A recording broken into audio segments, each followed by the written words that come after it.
एक लकड़हारा था लकड़ी बेचने वाले। वो नित उनका जंगल में जाकर लकड़ी बीन कर लाता और बाजार में बेचकर अपने परिवार का पालन करता। जिस दिन लकड़ी नहीं मिलता उस दिन वो भूखे रहते, भूखे रहना पड़ता। उनके पास तो कोई घर न था, न वस्त्र था, धनहीन लकड़हारा था, एक टाइम का भी भोजन नहीं रहता था। वो लकड़ी बेचकर, लकड़ी लाकर बेचकर, बेचने से उनका माला उठता था, दोनों टाइम का भोजन होता था। एक बार हद हो गया कि 2-3 रोज लकड़ी नहीं मिला, 2-3 रोज भूखे रहना पड़ा। जंगल में जब लकड़ी बीनने जाते उसी रास्ता पर एक साधु रहता था। साधु बड़े आनंद से रहता, बड़े सुख से रहता, भगवान के भजन करता, रूखे सूखे खाता और बड़े आनंद से रहता, मुख प्रसन्न सदा रहता। वो लकड़हारा देखता था। जब 2-3 रोज से भोजन नहीं मिला तो बाबा के पास चला गया और प्रणाम किया। बाबा ने बोला क्या बात है बच्चा? तो अपनी सारी घटना बताया कि बाबा हम 2-3 रोज से भूखे हैं, हमें कुछ खाने का उपाय नहीं है, कोई उपाय बता दीजिए। तो बाबा ने कहा कि ठीक है, जहाँ से लकड़ी लाता है उसे और आगे चले जाना, चंदन का वृक्ष मिलेगा, बगीचा मिलेगा, उसमें से तोड़ कर लाना।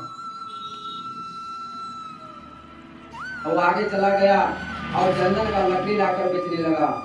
अब दोनों टाइम का भोजन बहुत चलने लगा, बहुत अच्छा से, वस्त्र भी बहुत अच्छा पहनने लगा और भोजन भी चलने लगा। एक दिन फिर बाबा के पास पहुंचा, फिर प्रणाम किया। बाबा ने आशीर्वाद दिया, बच्चा और कुछ चाहिए? हाँ बाबा, कुछ और हो जाता तो अच्छा था। उससे आगे और चले जाना तो चांदी का खान मिलेगा। अब वो आगे चला गया, आगे गया तो चांदी का खान मिला। अब लाकर बेचने लगा। अब तो अच्छा धन हो गया कि जमीन जायदाद खरीद लिया, कोठी बंगला भी बन गया। तो उसने सोचा कि बाबा को धन्यवाद देने चलते हैं और जाकर धन्यवाद दिए और साष्टांग दंडवत लेट कर दिए। बाबा ने आशीर्वाद दिया, बोला कि बच्चा और कुछ चाहिए? हाँ बाबा, कुछ और हो जाता तो ठीक था। तो सोना के खान बता दिए। अब वो लकड़हारा सोना के खान भी पहुंच गया, सोना को लाकर बेचने लगा। अब तो देश के नंबर 1 हो गया, सोना तो सोना है, देश में पहला नंबर पर आने लगा लकड़हारा और सेठ बन गया। एक दिन घूमते हुए बाबा के पास आया, कहा बाबा आप भी मेरे यहाँ चलिए, अब आपकी कृपा से धन का कमी नहीं है मेरे यहाँ, आप अच्छा बंगला में रहिएगा, अच्छा बिछावन रहेगा, अच्छा व्यंजन मिलेगा, आप चलिए।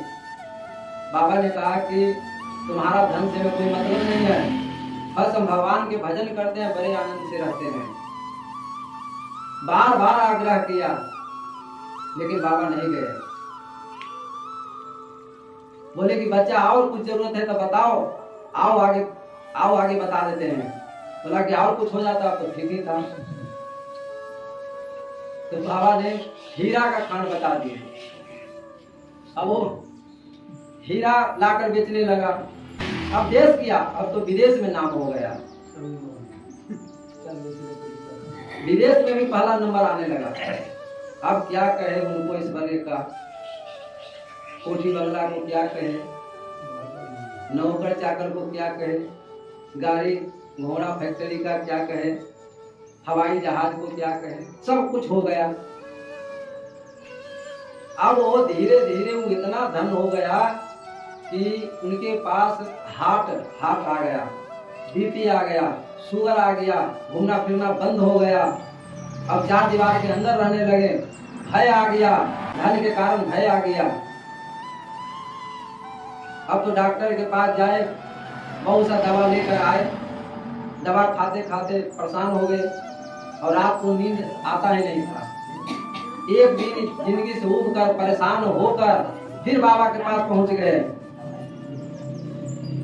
और बाबा भी जाकर बोले, रोने लगे। बाबा ने पूछे कि आप उदास क्यों हो, क्या बात है, क्या कारण है? तब बाबा एक प्रश्न पूछूं? पूछिए।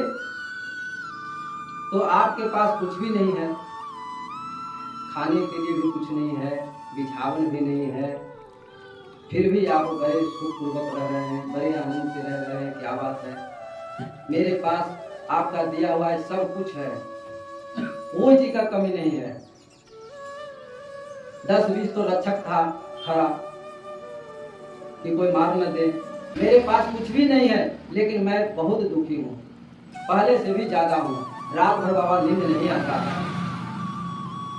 आज हुआ हवाई जहाज क्रैश कर गया, शायद हुआ फैक्ट्री में आग लग गया, हुआ गाड़ी पलट गया, हम तो परेशान हैं बाबा। ये धन के आप क्यों नहीं प्रयोग किए? बाबा ने कहा, मुस्कुराए, बेटा ये संसार में तुमने सुख खोजा, संसार में सुख खोजा, लेकिन संसार में सुख तो है दुखियालम अशाश्वतम, संसार तो दुख का भंडार है, और तूने उसमें सुख खोज रहा है। अब जहां सुख है वहां खोजा नहीं, जहां दुख है उसमें सुख खोज रहा है,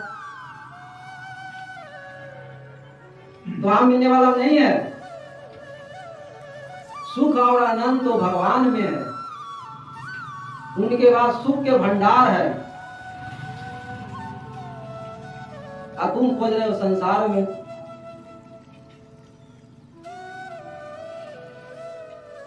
संसार में सुख नहीं है, संसार में दुख है। संसार में रहकर संसार को भूल जाना ही सबसे बड़ा सुख होता है। आत्मा को परमात्मा में लगा दो तो सुख हो जाएगा। एक बार जनक जी के राज में एक महात्मा आया, और महात्मा जूता कमंडल वस्त्र रख दिया और जनक जी के साथ नहाने गया। स्नान कर ही रहा था कि इधर जनक जी के घर में आग लग गया। अब एक आदमी कहने गया कि जनक जी आपके घर में आग लग गया है।